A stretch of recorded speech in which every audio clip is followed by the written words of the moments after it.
Dari kelompok 6 ingin mempresentasikan hasil diskusi kelompok kami tentang pengelolaan kelas. Pengelolaan kelas merupakan suatu usaha yang dilakukan oleh penanggung jawab kegiatan belajar mengajar dengan maksud agar dicapai kondisi yang optimal sehingga dapat terlaksana kegiatan belajar mengajar seperti yang diharapkan. Ada beberapa tujuan pengelolaan kelas. Yang pertama yaitu mewujudkan situasi dan kondisi kelas, baik sebagai lingkungan belajar maupun sebagai lingkungan kelompok belajar yang memungkinkan siswa untuk mengembangkan kemampuan semaksimal mungkin. Yang kedua, menghilangkan berbagai hambatan yang dapat menghalangi terwujudnya interaksi belajar mengajar.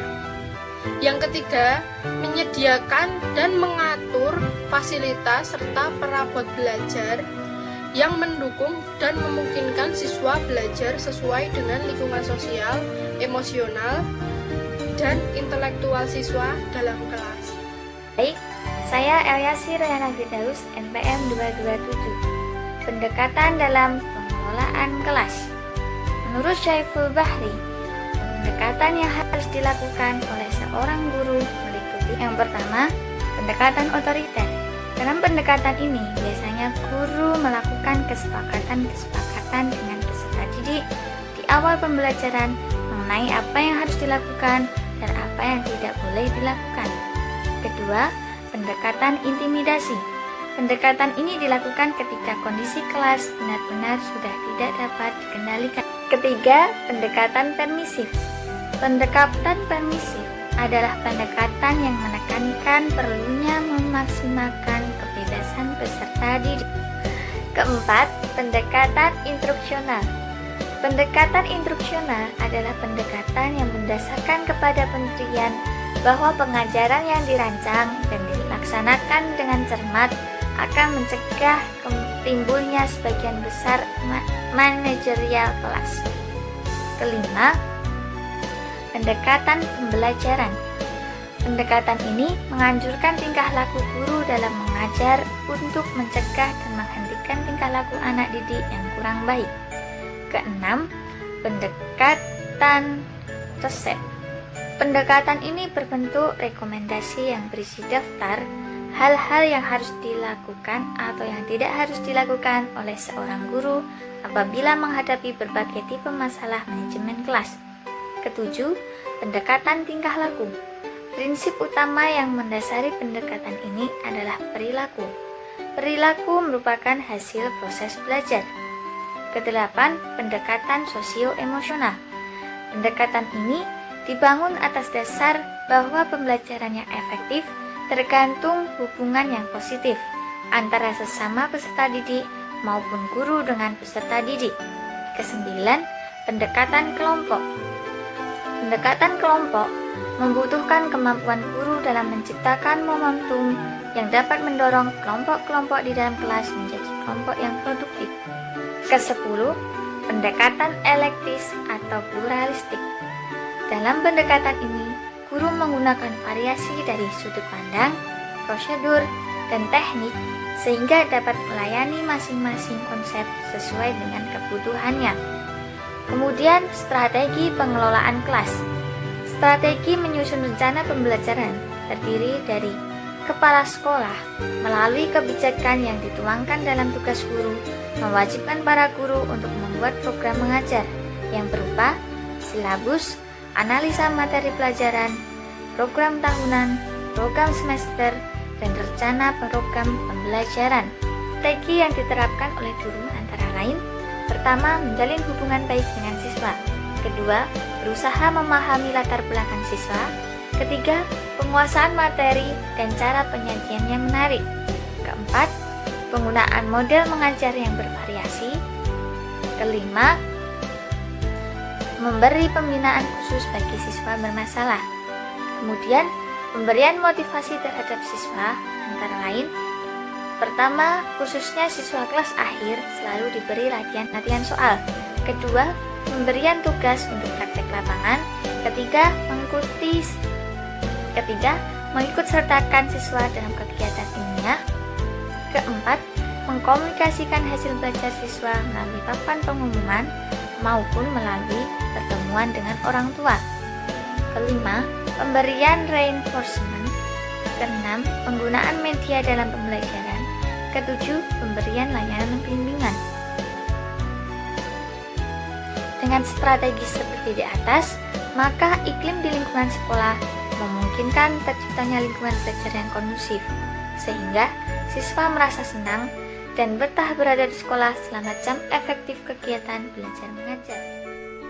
Perkenalkan, saya Putsainah Rifa Astawati, NPM 229. Saya akan menjelaskan tentang rancangan dan prosedur dalam pengelolaan kelas. Rancangan pengelolaan kelas.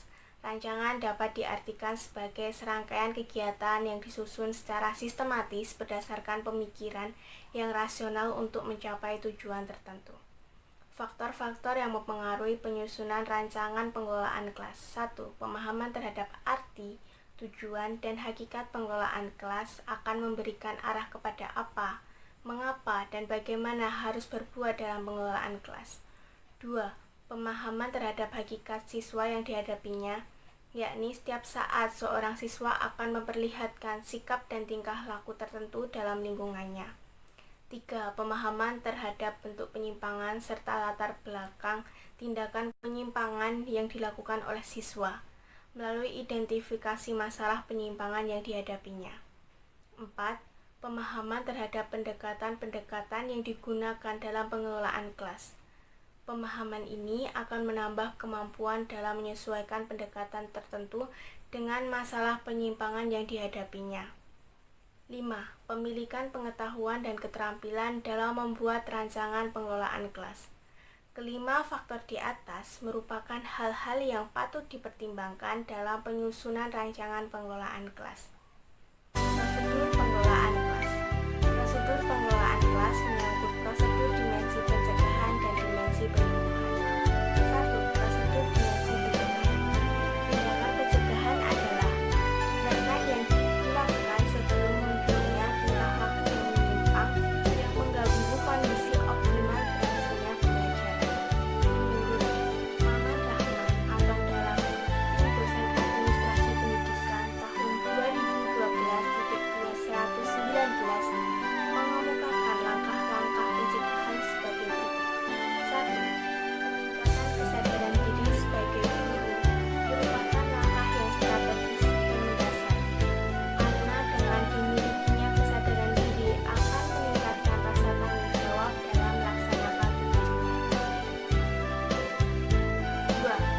Peningkatan kesadaran peserta didik.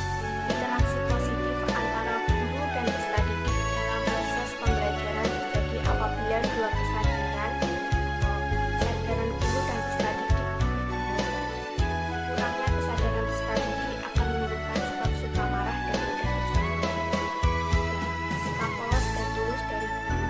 Sikap ini mengandung makna bahwa guru dalam segala tindakannya tidak boleh berpura-pura, bersikap, dan bertindak apa adanya. Sikap ini sangat membantu dalam mengelola kelas. Sikap hangat, terbuka, mau mendengarkan harapan atau keluhan para siswa, akrab dengan guru, akan membuka kemungkinan terjadinya interaksi dan komunikasi wajar antar guru dan peserta didik. 2. Prosedur dimensi penyembuhan. Dalam kegiatan memanajemen kelas, pelanggaran yang sudah terlanjur dilakukan peserta didik atau sejumlah peserta didik perlu ditanggulangi dengan tindak penyembuhan baik secara individual maupun secara kelompok.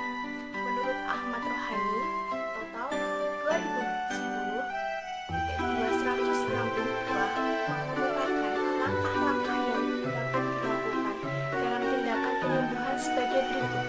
1. Mengidentifikasi peserta didik yang mendapat kesulitan untuk menerima dan mengikuti tata tertib atau menerima konsekuensi dan pelanggaran yang dibuat. 2. Membuat rencana yang diperkirakan paling tepat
Kelima faktor di atas merupakan hal-hal yang patut dipertimbangkan dalam penyusunan rancangan prosedur pengelolaan kelas.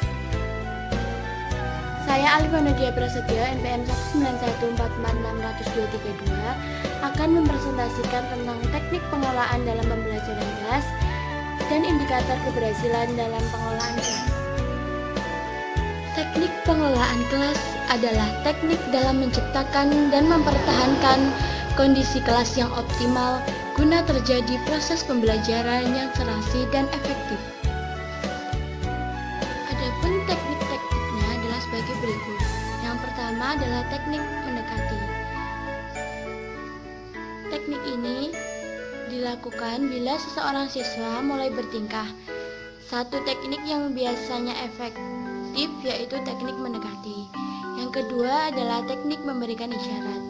Apabila siswa tersebut berbuat kenakalan yang kecil, guru dapat memberikan isyarat bahwa ia sedang diawasi.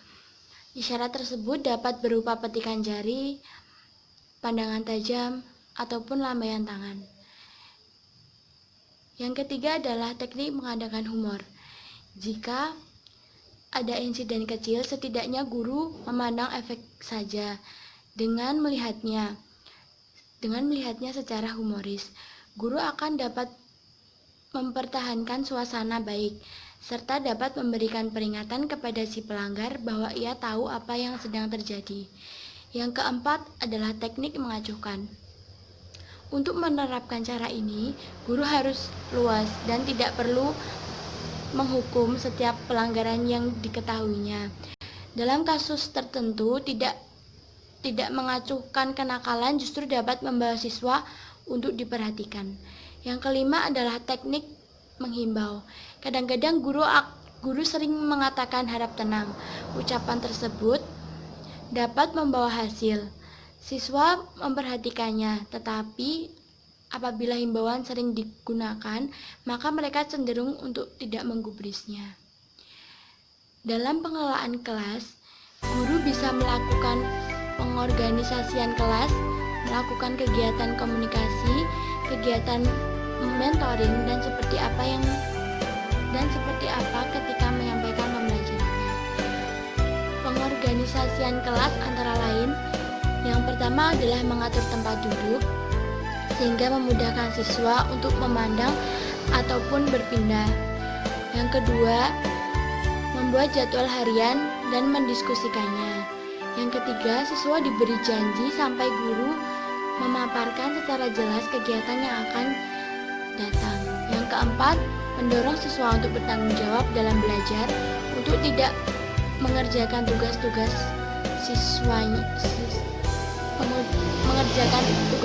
siswa lainnya. Yang kelima, menetapkan kegiatan rutin untuk mengumpulkan pekerjaan rumah. Yang keenam, melakukan kompetisi kelompok untuk merangsang transisi yang lebih banyak lagi. Yang B adalah melakukan komunikasi. Dalam kegiatan komunikasi ini dapat berupa sending skills, keterampilan-keterampilan yang disampaikan kepada siswa, seperti melakukan perjanjian dengan segera, berbicara langsung dengan siswa, berbicara dengan santun, dan juga dapat berupa receiving skill, bentuk keterampilan yang diterima kepada siswa yang terdiri dari tidak menilai apa yang didengar tetapi bersifat empatik. Yang C adalah kegiatan mentoring. Yang pertama, tangani secara langsung dan cepat apabila terdapat perilaku siswa yang mengganggu di kelas. Yang kedua, ingatkan kembali kepada siswa tentang prosedur dan aturan kelas. Yang ketiga, ciptakan agar siswa patuh terhadap prosedur dan aturan kelas. Guru perlu memperhatikan teknik-teknik yang sudah dipaparkan tersebut agar dapat mendorong siswa mengembangkan tanggung jawab individu maupun klasikal dalam berperilaku sesuai dengan tata tertib serta aktivitas yang dapat berlangsung. Lalu, berguna untuk menyadari kebutuhan siswa, memberikan respon yang efektif yang efektif terhadap perilaku siswa. Dan yang terakhir adalah indikator keberhasilan pengelolaan kelas. Indikator keberhasilan dalam pengelolaan kelas antara lain guru mengerti perbedaan antara mengelola kelas dan mendisiplinkan kelas. Yang kedua, sebagai guru, jika Anda pulang ke rumah tidak dalam keadaan yang sangat lelah. Yang ketiga, guru mengetahui perbedaan antara prosedur kelas. Apa yang guru inginkan terjadi? Contohnya, cara masuk dalam kelas, mendiamkan siswa, bekerja secara bersamaan, dan lain-lain. Yang keempat, guru melakukan pengelolaan kelas dengan mengorganisir prosedur-prosedur. Yang kelima, guru tidak mendisiplinkan siswa dengan ancaman-ancaman dan konsekuensi. Dan yang keempat, guru mengerti bahwa perilaku siswa di kelas disebabkan oleh sesuatu, sedangkan disiplin bisa dipelajari. Terima kasih, sekian dari saya. Wassalamualaikum warahmatullahi wabarakatuh.